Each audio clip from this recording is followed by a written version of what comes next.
धमाका क्लासेस में आप सभी का हार्दिक स्वागत है।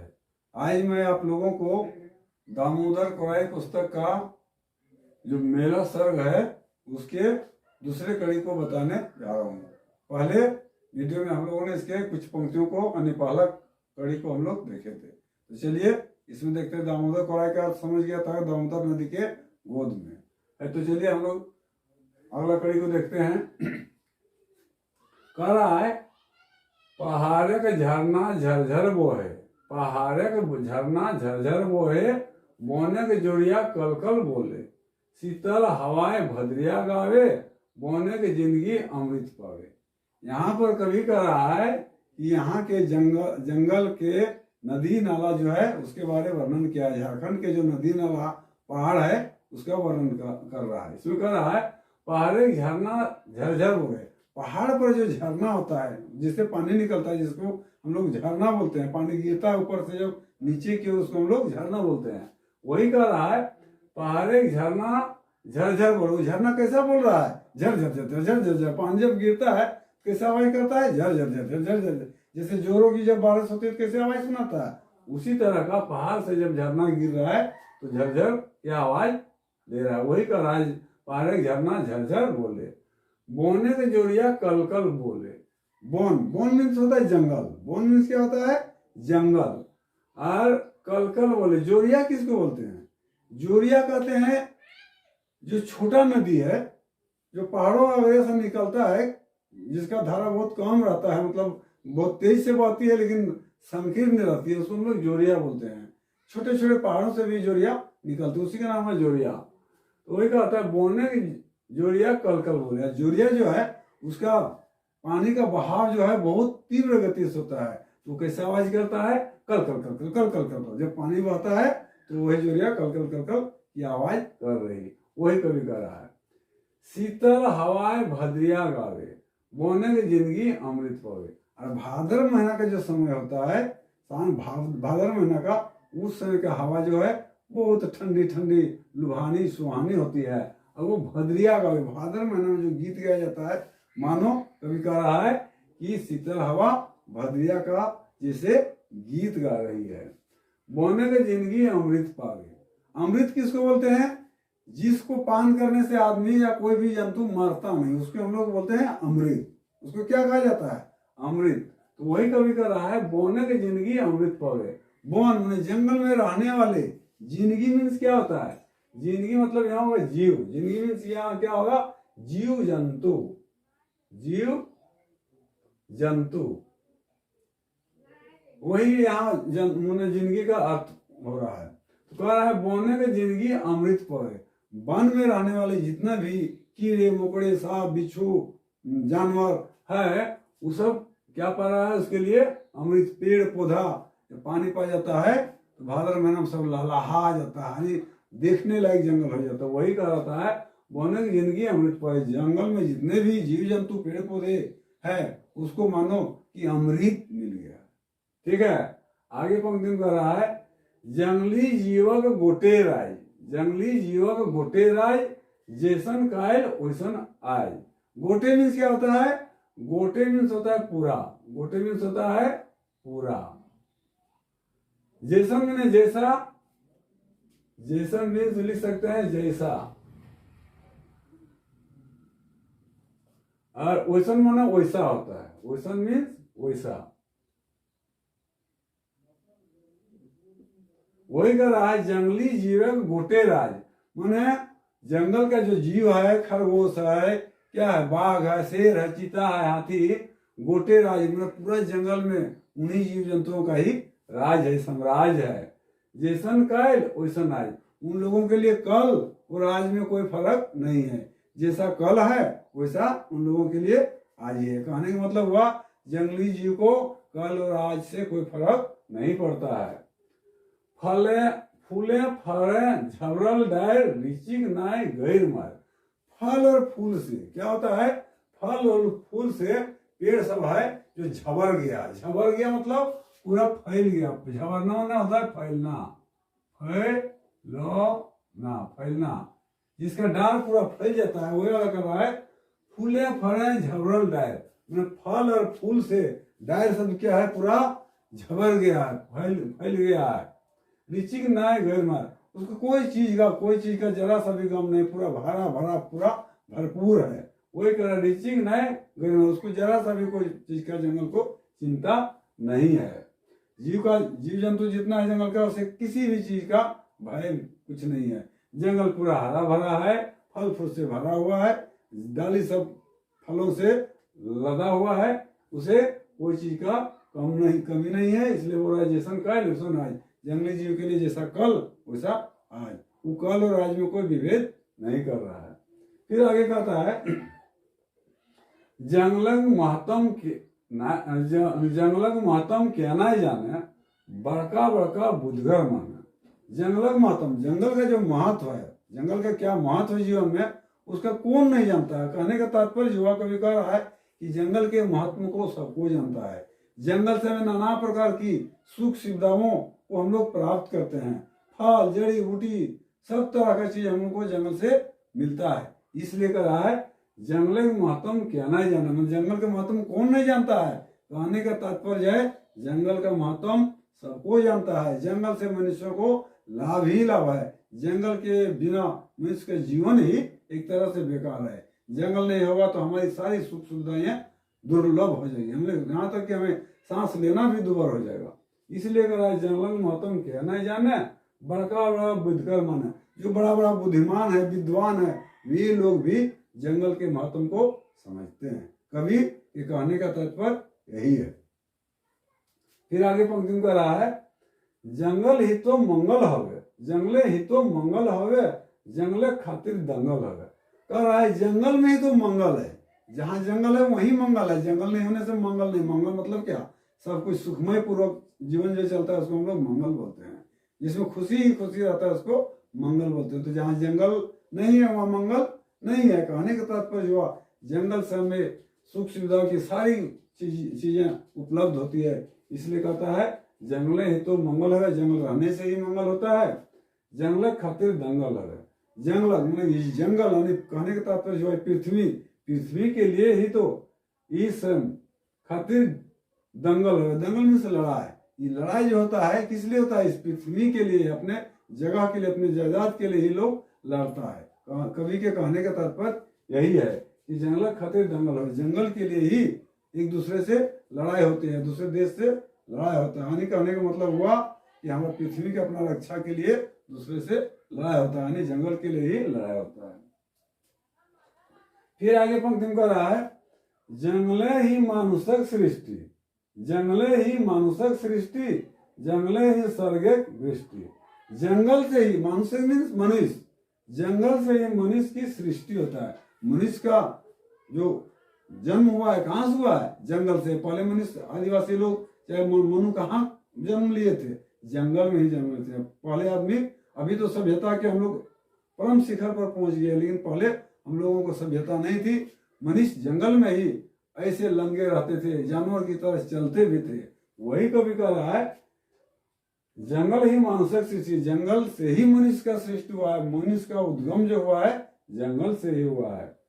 जंगल ही स्वर्गिक वृष्टि, और जो यहाँ पर वर्षा होती है जिससे हम लोग धान गेहूं जितना प्रकार का अनाज है, पेड़ पौधा कहाँ से कैसे होता है, जंगल में जो वृष्टि होता है, वृष्टि में वर्षा होती है, वर्षा के कारण ही ये पेड़ पौधे होते हैं, अनाज होते हैं, जिसको हम लोग खाकर आज जीवित हैं। वही कवि कह रहा है जंगल ही स्वर्गिक वृष्टि, स्वर्ग से जो वर्षा होती है जंगल के कारण होती है। यदि जंगल कट जाएगा तो वृष्टि यानी वर्षा नहीं होगी। जंगल ही सभी के दृष्टि, जंगल ही अंधारे की अंष्टि। फिर कह रहा है जंगल पर ही सभी की दृष्टि है। कहने का मतलब वह सब का नजर कहाँ पर है, जंगल पर है, क्योंकि जंगल में लाभ ही लाभ है, जंगल में लाभ ही लाभ है। इसलिए झारखंड के लोग का भी दृष्टि जंगल पे है, दूसरे देशों का नजर भी जंगल पर ही है। यह खनिजों से भरा हुआ राज्य है। वही वाला कवि के कहने का तात्पर्य है जंगल ही सभी की दृष्टि। सभी के मतलब होता है सभी का, लिख सकते हैं सभी के मतलब सभी का, सभी का, जंगल में ही सभी की दृष्टि है। फिर कर आगे जंगल ही अंधारे अनिष्टि, अंधारे में से अंधेरा होता है। जंगल से ही हम लोगों का अंधेरा का विनाश होता है। यदि जंगल नहीं होगा तो अंधेरा ही अंधेरा छाया रहेगा। कहने का मतलब हुआ हमें कोई चीज प्राप्ति नहीं होगी। जैसे हम जंगल से ही लकड़ी लगी जलावन का रूप में, ईंधन के रूप में व्यवहार करते हैं और भोजन पकाते हैं। कहने का मतलब हुआ हमारा जो अंधकार है वो दूर करता है। वही कर रहा है, जंगल ही अंधारे अनिष्टि, जंगल से ही अंधेरा दूर होता है। माटी की रेखा जंगल से, माटी की रेखा जंगल से, रेखा मीन्स होता है रक्षा करना। माटी की रेखा मीन्स रक्षा करना।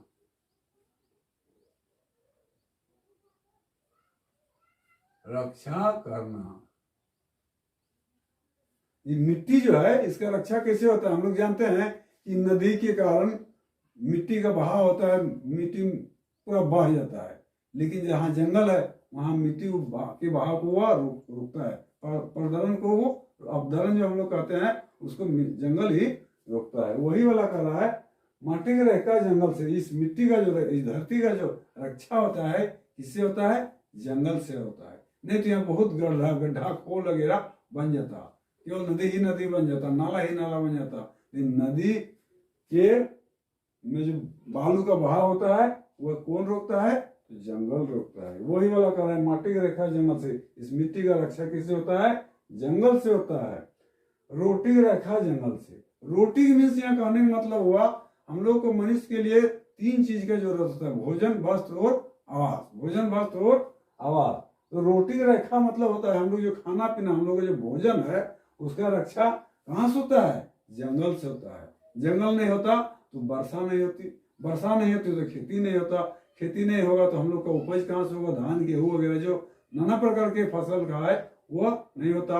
आने कहने का तात्पर्य हुआ कि हम लोगों का जीवन का जो सार तत्व प्राप्त होता है, भोजन का जो जरूरी हम लोग हुआ जंगल से ही प्राप्त होता है। जंगल के पेड़ पौधों के कारण ही वृष्टि होती है। तो हम लोगों को जंगल की रक्षा, कहने का तात्पर्य कवि का यही है। रोटी की रेखा जंगल से, हम लोगों की रोटी का रक्षा जंगल से होता है। हमने भोजन की जो रक्षा होता है जंगल के कारण द्वारा होता है। जंगल नहीं होता तो हम लोगों का भोजन मिलना भी दुर्लभ हो जाता है। भाषा रेखा जंगल से, संस्कृति रेखा जंगल से। बोलते हम लोग बोली वचन भाषा जो है इसका भी रक्षा कहाँ से होता है? जंगल से होता है। और संस्कृति, हमारा जो रीति रिवाज चल रहा है वो उसका भी रक्षा कहाँ से होता है? जंगल से ही होता है। अब आगे पंक्ति में हम लोग देखते हैं, बोन झाड़ से बहराइल नदी, पहाड़ कोचा से डहराइल नदी। बोन झाड़ से बहराइल नदी, नदी का उद्गम कहाँ से होता है? बोन, झाड़ी। बोन मीन्स जंगल, झाड़ से ही नदी निकलती है। जहां देखिएगा बोन है, जंगल है, वहीं से ही छोटी छोटी कतरी नदी वगैरह निकलती है। वही कह रहा है, बोन झाड़ से बहराइल नदी। बहराइल मीन्स निकला, नदी कहाँ से निकलती है? बोन और झाड़ी से निकलती है। पहाड़ कोचा से डहराना, और पहाड़ में जो छोटा छोटा गली संकीर्ण होता है उसको हम लोग जिसको कोचा बोलते हैं। छोटा सा जगह है इसको हम लोग कोचा बोलते हैं। नाली, क्या बोलते हैं उसको? नाली, है ना। छोटा जगह से डहराइल नदी। और वो नदी सब क्या होता है? छोटे छोटे कोचा से डहर जाती, डहर जाती मैंने चलने लगती। डहराइल मीन चलना, चलना, चलना। तो क्या होता है? पहाड़ के कोचा से है नदी सब डहर जाती है, यानी चलने लगती है। ओरी पथारी गड़गड़ाइल नदी, ना भान उठाने नारायण नदी। ओरी पथारी में जिधर मन तिधर, जिधर मन उधर, जिधर तिधर। ओरी पथारी में लिख सकते हैं जिधर तिधर, जिधर तिधर, जिधर तिधर मैंने जिधर जहां तहां, है जहां तहां। वही कहता है ओरी पथारी गड़गड़ाइल नदी। नदी क्या होता है? उसका कोई निश्चित सीमा नहीं होता, जिधर चाहता है उधरे ही बह जाती है, जिधर ढलान पाती है उधरे बह जाती है। उसी को कह रहा है ओरी पथारी गड़गड़ाइल नदी, गड़गड़ा के मतलब सनसना के चलती है, बिना रोक टोक के। उसी को हम लोग बोलते हैं गड़गड़ाइल। गड़गड़ाइल मीन्स बिना रोक टोक के, लिख सकते हैं बिना रोक टोक के, मतलब बिना रुकावट के। कहने का तात्पर्य जो बिना रुकावट के, उसी को बोलते हैं गड़गड़ाइल। तो ओरी पथारी गरगराई नदी, नदी जो है ओरी पथारी इधर इधर गरगरा के मतलब बिना रोक टोक के बहने लगती है। नाभान उठान नरनरायल नदी, नाभान मीन्स होता है ढालू, नाभान मीन्स ढालू और उठान मीन्स ऊंचाई। नदी क्या करता है, नदी को कभी डाउन मिलता है तो कभी अप मिलता है, लेकिन उसमें नरनरा के गरगरा के, जैसे गाड़ी क्या होता है जब चढ़ाई पाता है तो उसको पूरा ताकत लगता है और गरगराने आवाज करने लगता है। कहने के तात्पर्य जो उसको ज्यादा ताकत लगता है। जब डालू मिलता है तो गाड़ी आराम से चलती है। उसी प्रकार नदी भी कहीं डाउन में और कहीं अप में नरनरा के चलती है। ठीक है, आगे पंक्ति में आता है जंगल नदी जठिन पांव, जंगल नदी जठिन पांव आदि मानसक सेठिन ठाव। कह रहा है कि जंगल और नदी का जेठिन पांव मतलब जहां पर, जेठिन मीन्स क्या होता है जहां पर, जेठिन माने जहां पर, पांव मतलब होता है जड़, जहां पर नदी और जंगल का जड़ है। कहने का मतलब वह नदी और जंगल जहां मिलन है आदमी वहीं पर ठहरता है। आदि काल में मनुष्य कहाँ रहता था और अभी भी रहता है, जहाँ के जल स्रोत जंगल मिलता है वो आदमी वहां पर ठहरता है, यानी वहां उसको सब तरह की सुख सुविधा मिलता है। वही कवि कर रहा है जंगल नदी की जठिन पांव, जंगल और नदी जहां मिला हुआ है आदि मानसक सेठिन ठाव, आदि मानव पहले का आदमी उसी जगह पर ठहरते थे, यानी अपना वास करते थे और खेती गृहस्थी आरंभ करते थे। वही वाला कवि के कहने का तात्पर्य है कि जहाँ नदी और जंगल था आदि पहले के जमाने का आदमी वहीं पर उसी का था, मतलब वहीं पर वो नजदीक में रहता था। घने जने भरल गांव, घने जने भरल गांव सल्तनत लेला गाछक छाव। बोलता है घने वन में, उस घने वन में क्या हुआ, गांव से भर गया, आदमी भर गया, आदमी वहां रहने लगा। उस जंगल के आसपास में आदमी धीरे धीरे रहते रहते कैसा हो गया, पूरा भर गया। सल्तनत लेला गाछक छाव, और सल्तनत लेला माना आराम करने लगा, सल्तनत माना आराम करना, आराम, सल्तनत माना होता है आराम। सल्तनत लेला गाछक छाव, गाछ का, गाछ मतलब वृक्ष, वृक्ष के जो छांव था, छाया था, उस पर आदमी आराम करने लगा, उस पर आदमी क्या करने लगा, आराम फरियाने लगा। वही वाला कहता है घने जने भरल गांव, जंगल घने मैंने घना आदमी, मैंने आदमी का पॉपुलेशन संख्या ज्यादा हो गया और एक तरह का गांव बन गया और गाछ के छाया पर वो अपना सल्तनत में आराम से रहने लगा। अगले पंक्ति में कह रहा है जुग जुगले बहल आवे, जुग जुगले बहल आवे झारखंडक भीतरे, झारखंडक भीतरे सुखे दुखे आदिवासी संग भेल दामोदर। बोल रहा है युग युग से, बहुत प्राचीन युग से क्या होता है, बहल आवे माने बहता हुआ आवे झारखंडक भीतरे। ये नदी जो है कहाँ से, कब से आया है, बहुत युग से, बहुत पहले से ही झारखंड के भीतर बहते बहते आया है। सुख दुखे आदिवासी संग भेल दामोदर, और दामोदर नदी जो है यहाँ के आदिवासी, यहाँ के रहन सहन रहने वाले आदमी के सुख और दुख में हर समय साथ दिए। वही वाला बोलता है सुखे दुखे, चाहे सुख हो चाहे दुख हो। यहाँ के आदिवासी, यहाँ के पिछड़े हुए आदमी सब पहले आदिवासी ही कहलाते थे। सब सभी भेले संगी भेले दामोदर, संगी माने दोस्त, संगी माने लिख सकते हैं दोस्त मित्र, दोस्त मित्र। तो आदमी का दोस्त मित्र क्या हुआ, दामोदर नदी। चाहे सुख हो चाहे दुख हो, वहां दामोदर नदी सबका साथ दिया है। आगे कंप्लेन कर रहा है ठिफा डाहर नदी करघा की कोनो कथा कहत, बोने तोपाइल चप्तल की कोनो गाथा कहत। कवि कह रहा है कि ढिफा डाहर नदी करघा, जो नदी का करघा है जो ढीप जैसा दिखाता है, वो जो गिर जाता है उसी में हम लोग ढिफा डाहर करते हैं। ढिफा डाहर नदी करघा, नदी का करघा जो किनारा होता है जो ढीप होता है, वो की कोनो कथा, वो क्या कौन कथा कह सकता है, कोई पुरानी बात का याद दिला सकता है। कहने का तात्पर्य हुआ कि वह याद दिलाता है, वो पुरानी बात को कह रहा है। बोने तोपाइल चपतल को नो गथा का, बोन में जंगल में जो भरा हुआ है, तोपाइल है, तोपाइल मैंने ढका हुआ है, चारों तरफ से जंगल से ढका हुआ है। चपेटा चपोतल मतलब चपेट मैंने उसको लगातार बांध के रखा हुआ है, जैसे चपोत दिया है कहता नहीं है, सेट दिया है, वो कोई गथा का था। बोन से जो वन जो है तोपाई गया, मैंने बोने तोपाइल चपतल कोनो कथा का, जो वन वन है जंगल पूरा ढक गया है जो झारखंड, वो क्या कोई कथा कर सकता है, कोई कहानी कर सकता है, कोई इतिहास कर सकता है? कहने का तात्पर्य हुआ कि जो वन से ढका हुआ वन है, चपताइल है, वो भी कहानी कह रहा है। कवि के कहने का तात्पर्य इतना ही है। आज इतना ही रहेगा। दूसरे कड़ी में हम मेला सर्ग के तीसरे भाग को बताऊंगा, क्योंकि मेला सर्ग बहुत लंबा है, इसको हम पार्ट पार्ट करके पढ़ा रहे हैं आप लोगों को। यदि चैनल अच्छा लगा तो सब्सक्राइब करना नहीं भूलिएगा और शेयर करना नहीं भूलिएगा। जय हिंद।